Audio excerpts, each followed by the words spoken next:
Hello, everyone. Happy New Year to everyone, and welcome to Arash's World. Today, we have a special guest, JJ DiGeronimo. Welcome to Arash's World. Oh, thank you for having me. I'm excited about this conversation. Wonderful. So, one of the first questions we always ask is, how would you describe yourself briefly to our audience? What would you say?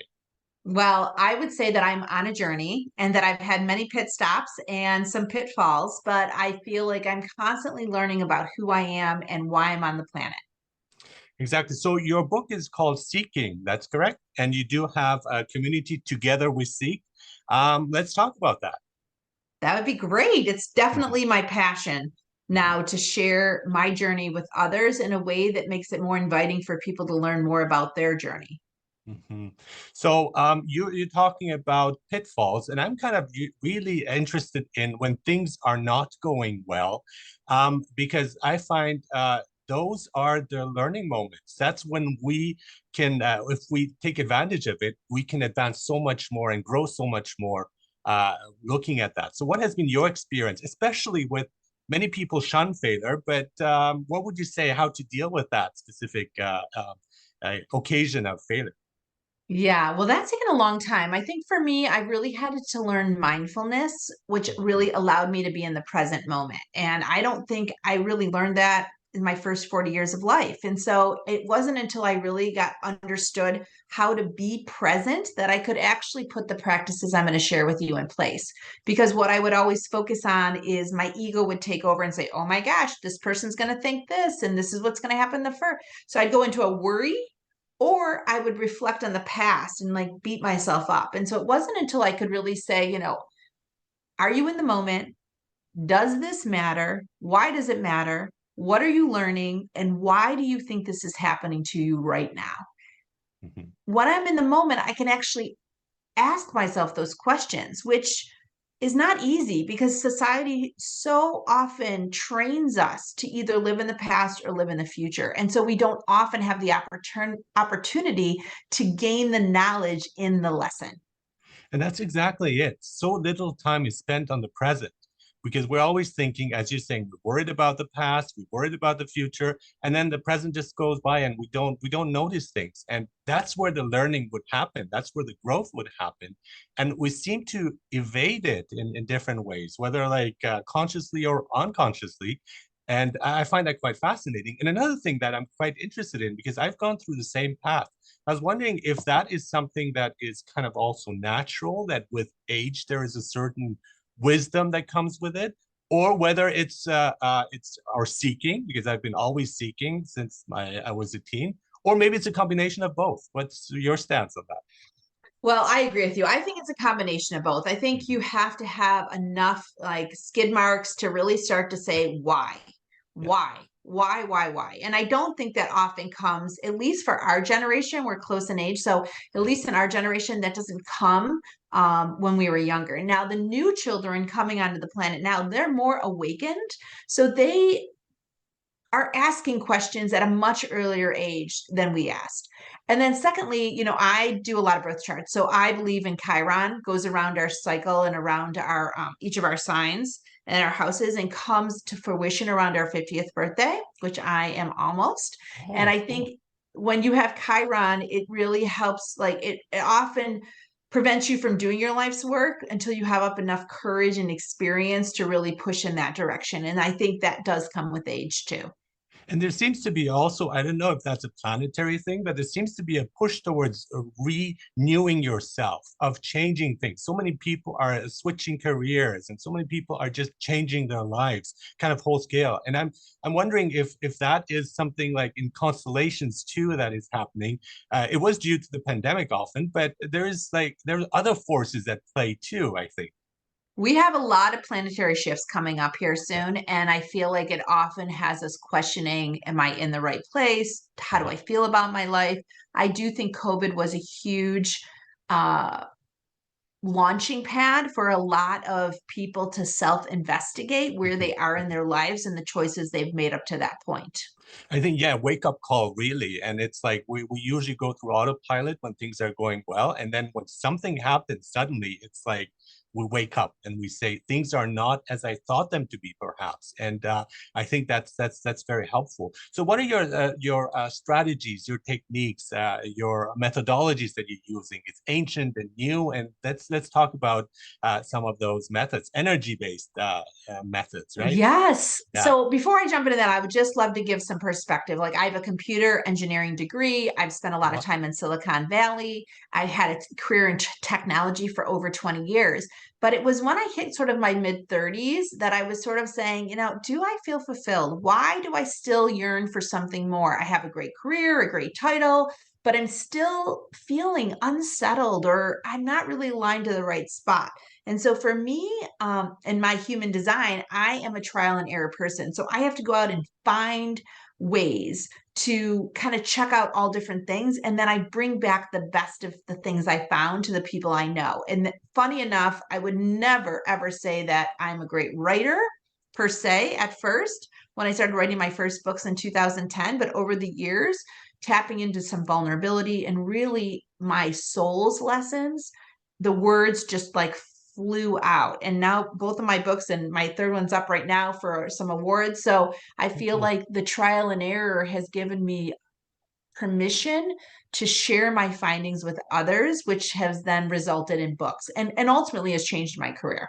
So would that be human design? And can you explain a bit more? Because that's one I wasn't too familiar with before I Yeah, studied so it. human design uses a lot of the same data points as birth charts, but it gives you some more detail about your life's work. And I just had a session in my community Together We Seek with a friend Beckett, who not only tells you about your human design, but your incarnation cross and your gene keys. And the work that I'm doing with him takes my work even further because it gives myself permission to sort of recognize that I do burn myself out a lot. I do need Mhm. to take breaks. I do need to recognize that I need to be passionate and I have to feel it from within. And I feel like all of these tools are add ons to what many people have already done. Many of them done Myers Briggs or 360 or Strength Finders.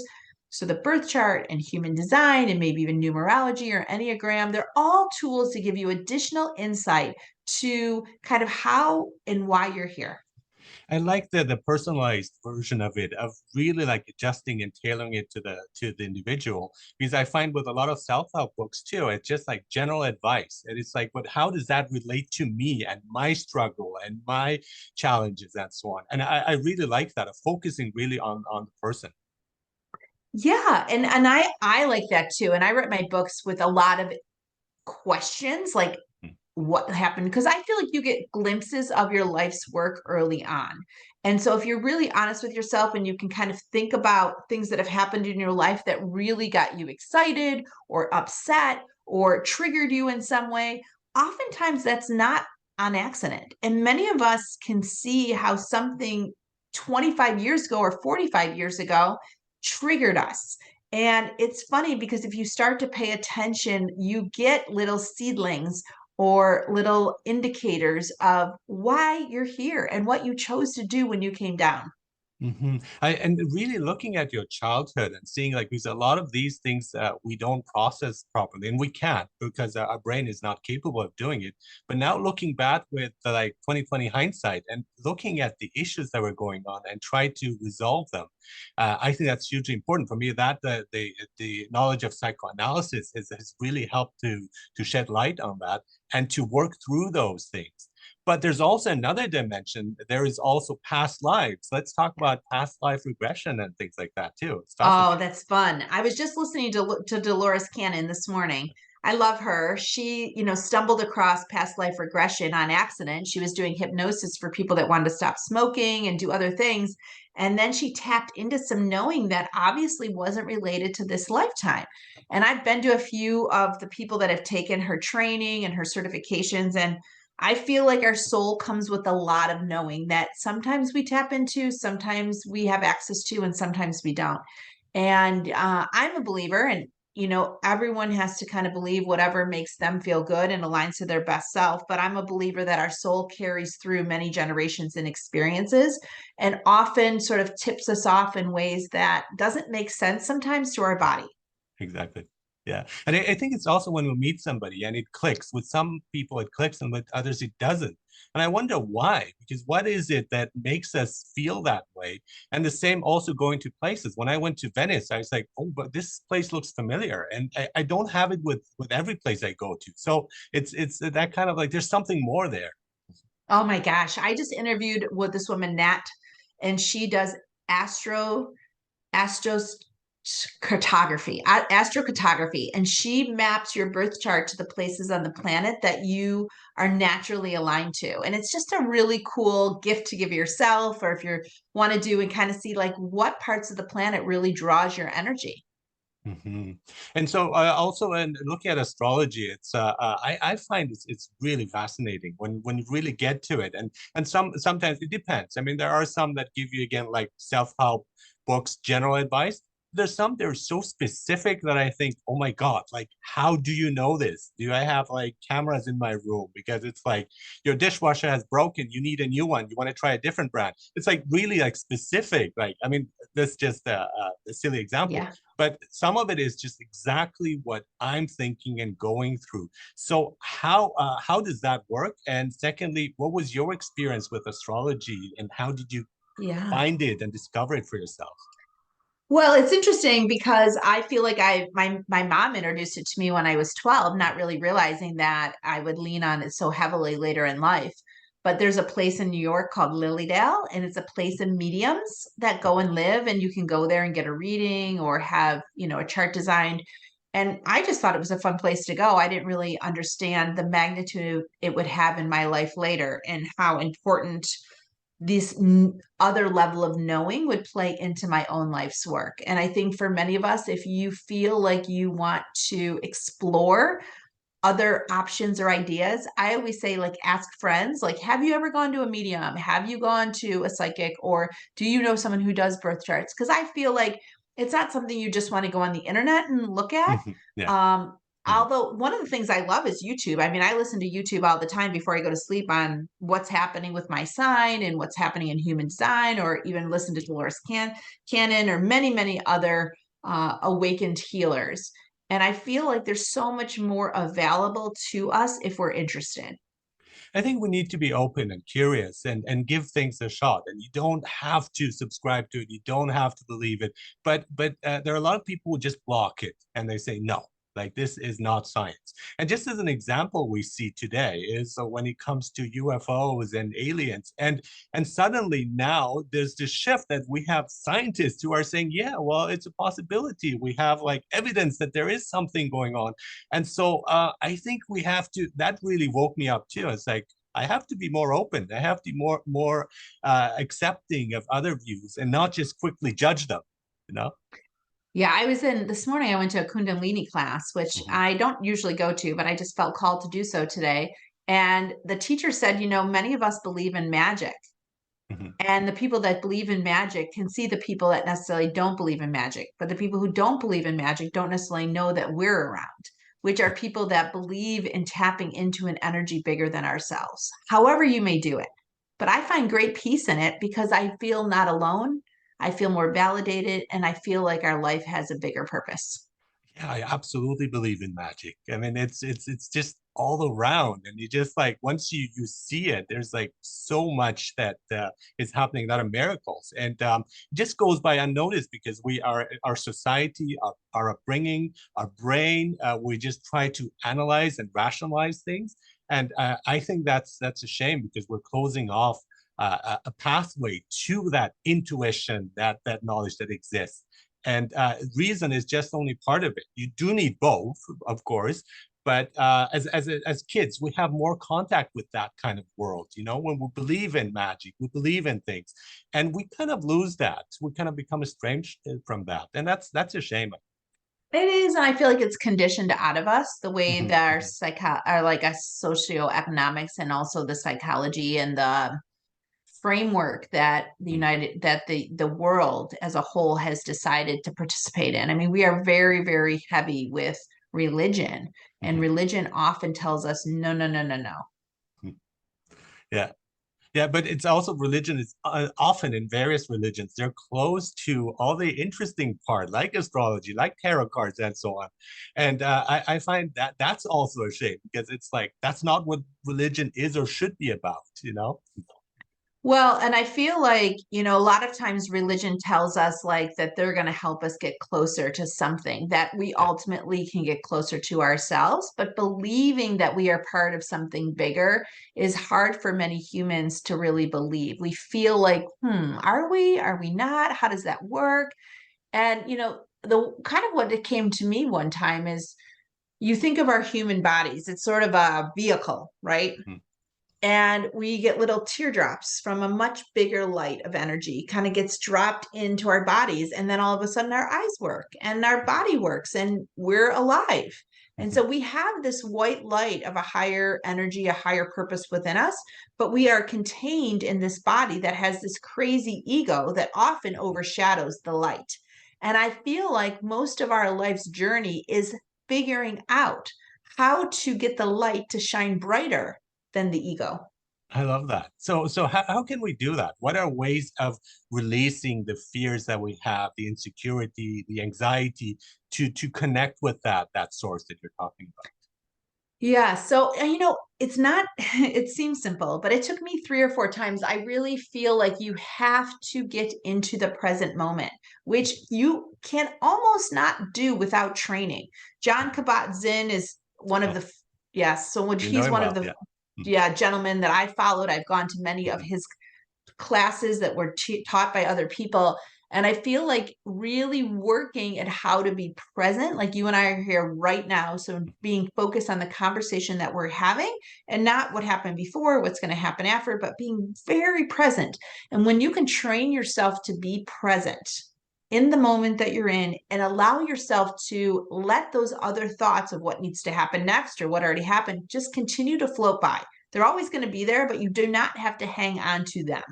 And Mhm. I think that that takes an enormous amount of just self awareness and training. But once you get that, the other stuff is a lot easier because if you actually are in the present moment, like we are right now, we can hear and see and pay attention to the things that are coming our way that makes or gives us glimpses of the magic and insight available to us.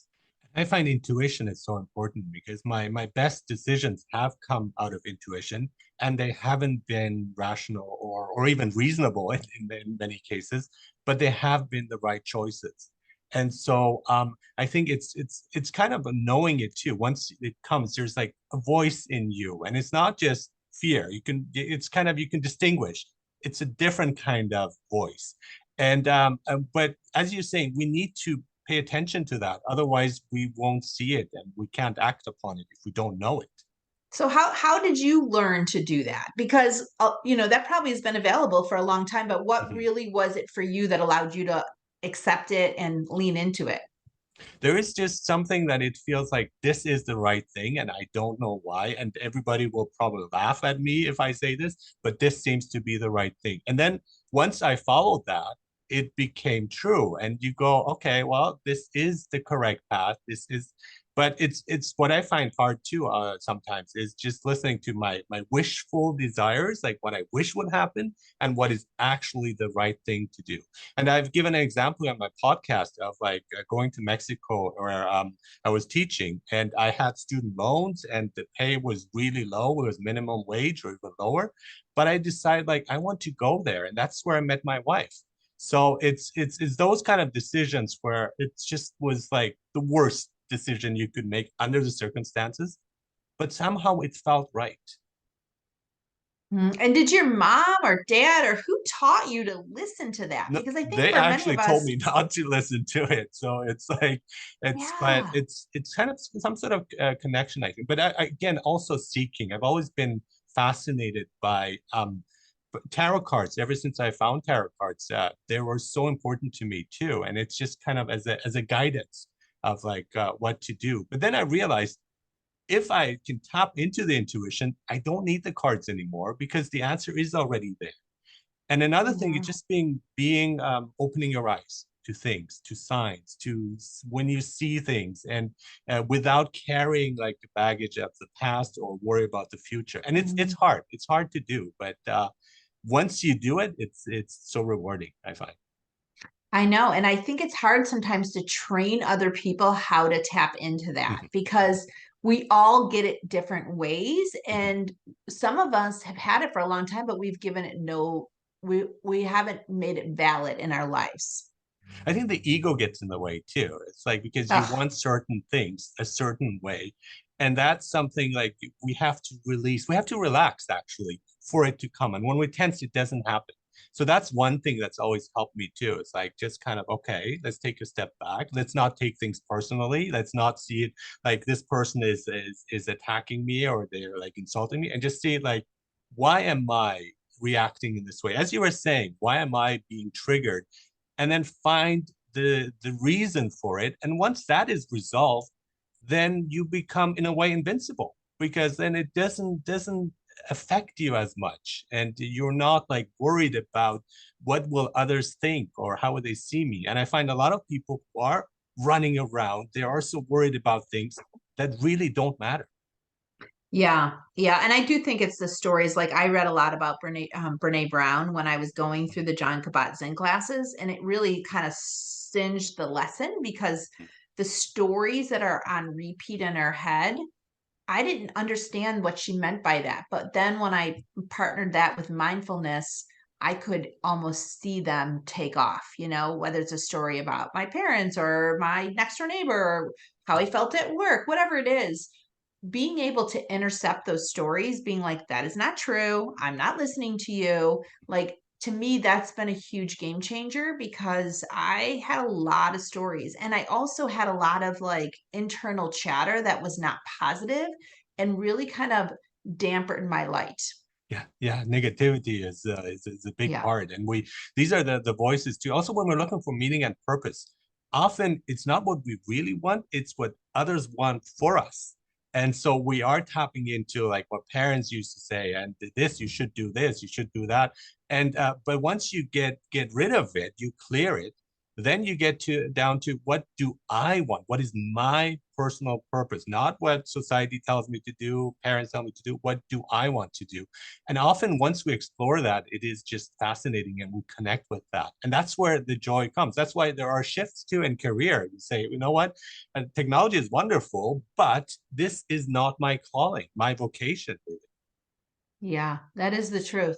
That is the truth. And I think that's what, you've gone through tarot. Birth charts did that for me, like understanding where my sun is, what my rising sign is. Like it just gave me more validation. Like my sun is in the eighth house. So it's like Mhm. difficult conversations, finances, lawyers, like just heavy, heavy stuff. I love it. I will talk Mhm. about that stuff all day long. And I used to always think like some of my friends would be like, oh, you can't talk about lighthearted stuff. You have to like go right in for the deep stuff. And that's what lights me up.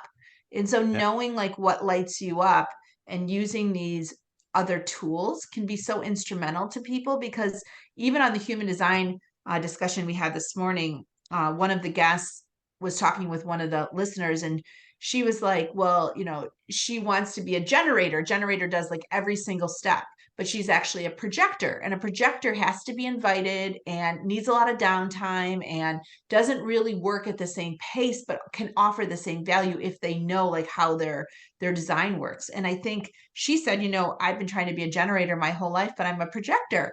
And I think just that insight can really give people relief. She said, this has been amazing because I need to rest a lot and I feel like I'm not producing. And so then I beat myself up and I make myself feel bad. And it's like she's going against like the way she is designed to be here. And that is a waste of energy in many ways, Yeah. because you want to really do what feels natural and good and not force yourself into something that you're not comfortable with. And I think that's important to find that rhythm Yeah. too.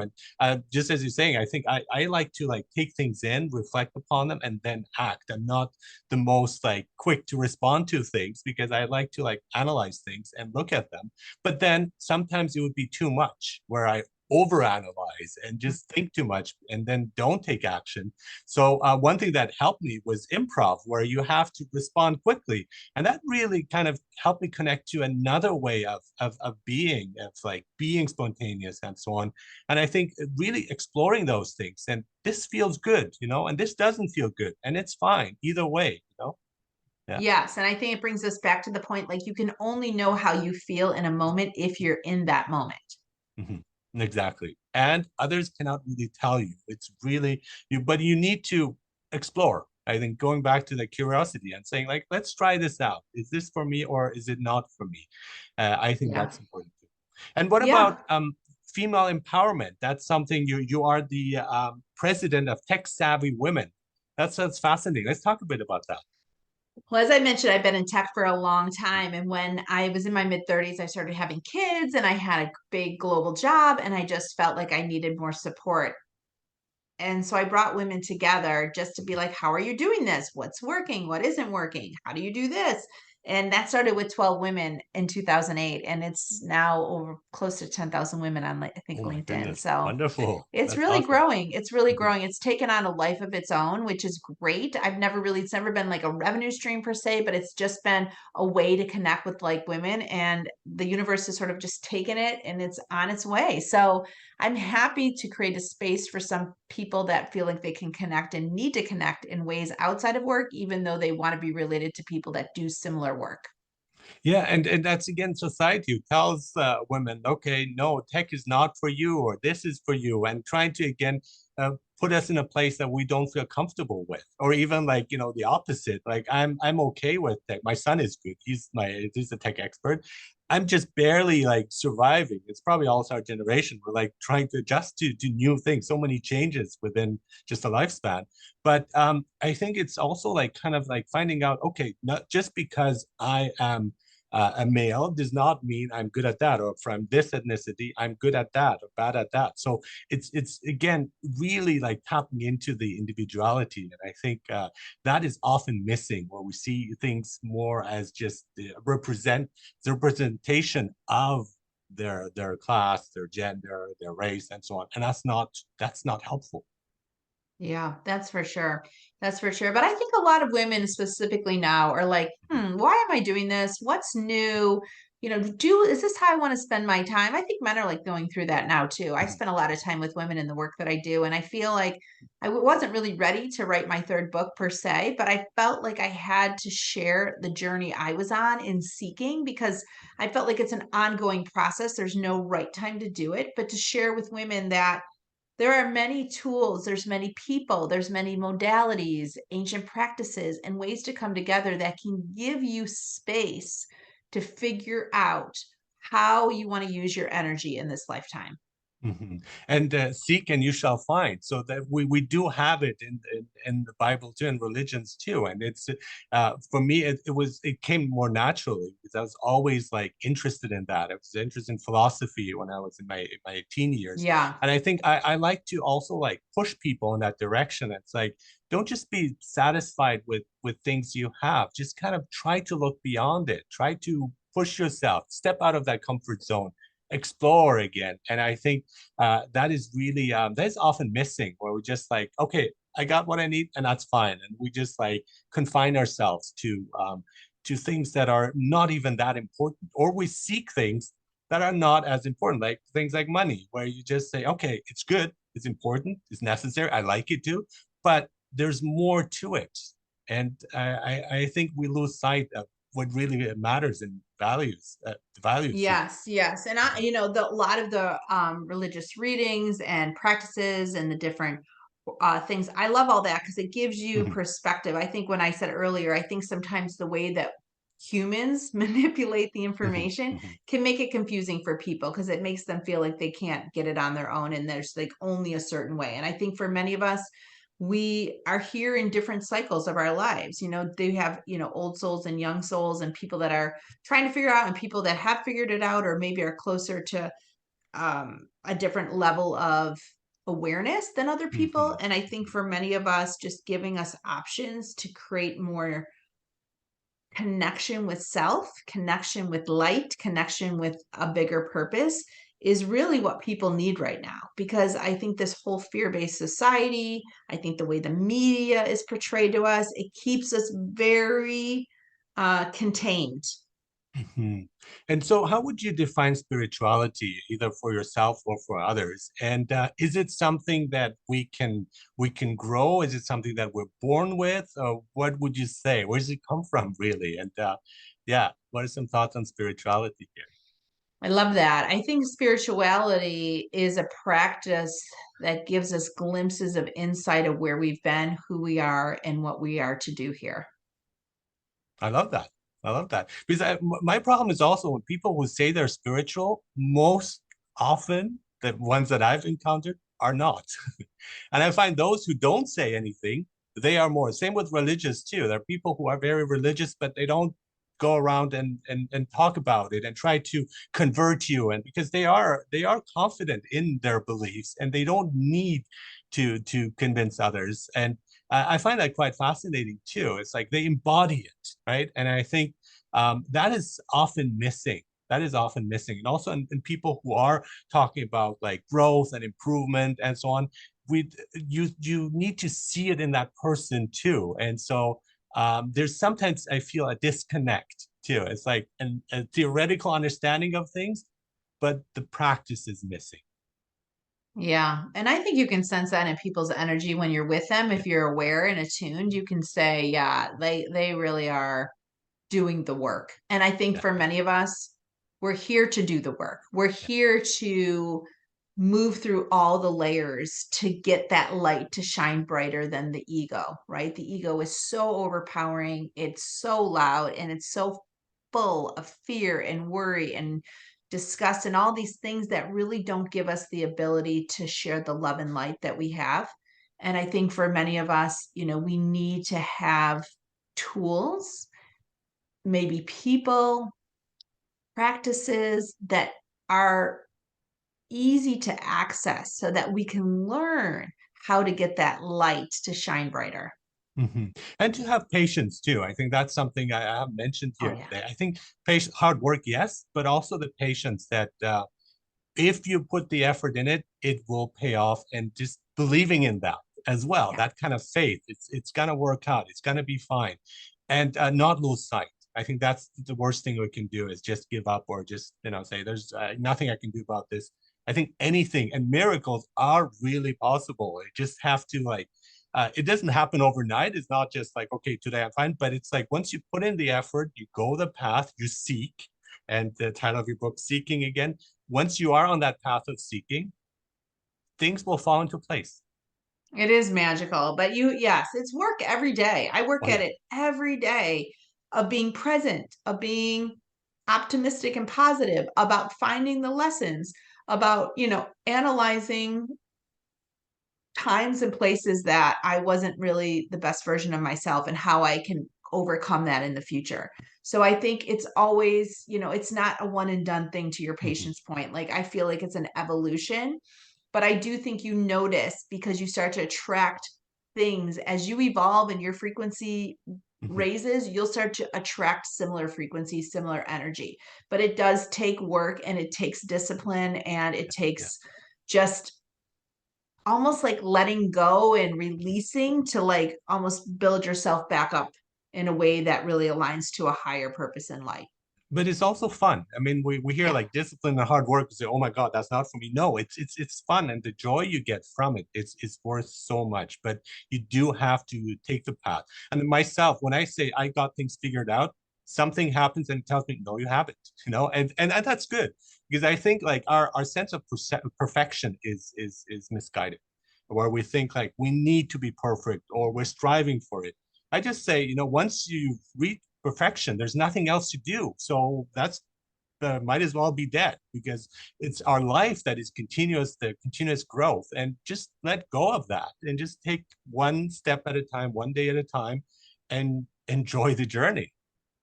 Yes, and just seeing us here together. I mean, Mhm. how did we get together, right? How Yeah. did we get in the same path that we're having this experience together? And I think it's because we've both been doing work that then our frequencies have merged and have attracted each other to come together. And I think those validations you have in your life, whether it's a connection, a phone call, something that happens in a parking lot, or, something you see on TV, an experience you get to have, like all of those are indicators that you are moving along. Mhm, mhm, mhm. And it becomes like it reinforces itself because we Yeah. realize this is the path, and I say, just take it. If it makes you feel happy and it's not hurting anyone else, just do it and follow that path. So thank you so much, JJ DiGeronimo, for being on Arash's World. So you're an author, keynote speaker, president of Tech Savvy Women, and your book, and we see in the background, is Seeking. Best of luck on your seeking journey, and thank you so much for sharing your wisdom and insights with everyone. And so glad to have you here on Rash's World. Thank you. Take care.